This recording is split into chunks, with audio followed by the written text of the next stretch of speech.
हमने कभी भगवान को नहीं देखा, फिर भी हमारा विश्वास भगवान पर अटूट है। हम मानते हैं वही सर्वोच्च सत्ता है जो दुनिया को चला रहे हैं। जो कुछ होता है उन्हीं की मर्जी से होता है।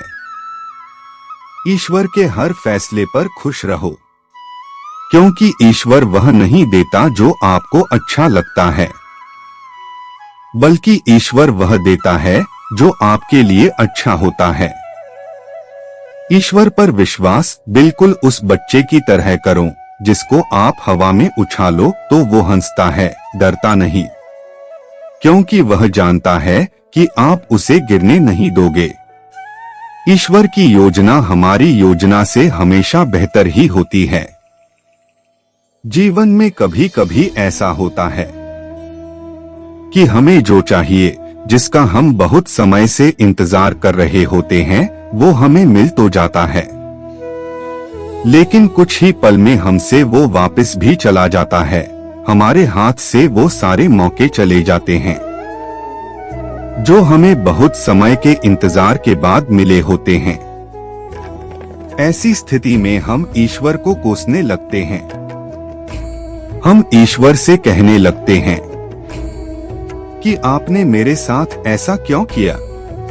कुछ समय के लिए हमारा भरोसा ईश्वर पर से उठ जाता है, किंतु कुछ समय के बाद हमें ये एहसास हो जाता है कि जो हुआ वो हमारे लिए अच्छा ही था। एक छोटा सा 2 साल का बच्चा खेल रहा था। खेलते खेलते उसके हाथ में चूहे मारने की दवाई आ जाती है। बच्चा नादान था, वो नहीं जानता था कि ये चूहे मारने की दवाई है। वो तो इस दवाई को चॉकलेट समझकर खुश हो रहा था। वो इसे खाने ही वाला था कि उसकी माँ का ध्यान उस पे गया। माँ ने तुरंत बच्चे के हाथ में से वो चूहे मारने की दवाई छीन ली। बच्चा जोर जोर से रोने लगा।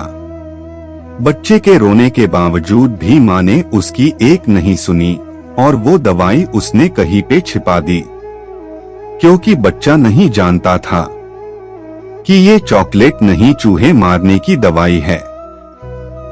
पर माँ तो जानती थी कि ये चूहे मारने की दवाई है और ये मेरे बेटे के लिए सही नहीं है। बच्चे को कुछ पल खुशी देने के लिए माँ उसे वो दवाई नहीं दे सकती थी, क्योंकि वो उसके लिए हानिकारक थी। वैसे ही जब हमारी जिंदगी में हमें कुछ ऐसा मिले जो हमें कुछ पल की खुशी दे और फिर वो वापस चला जाए, तो हमें निराश नहीं होना चाहिए। तभी हमें यही सोचना चाहिए कि हमें जो मिला था वो हमारे लिए अच्छा नहीं था। इस चूहे मारने की दवाई जैसा ही था।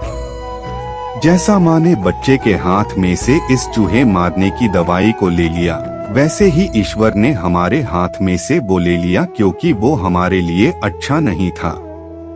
कभी कभी हमें सही और गलत का फर्क इस नादान बच्चे की तरह पता नहीं चलता है, पर जैसे माँ को तो पता था, वैसे ईश्वर को सब पता होता है। इसलिए हमें ईश्वर की योजना पर भरोसा रख के हमारे साथ जो हुआ वही हमारे लिए बेहतर था, ऐसा सोचना चाहिए और भगवान को धन्यवाद देना चाहिए।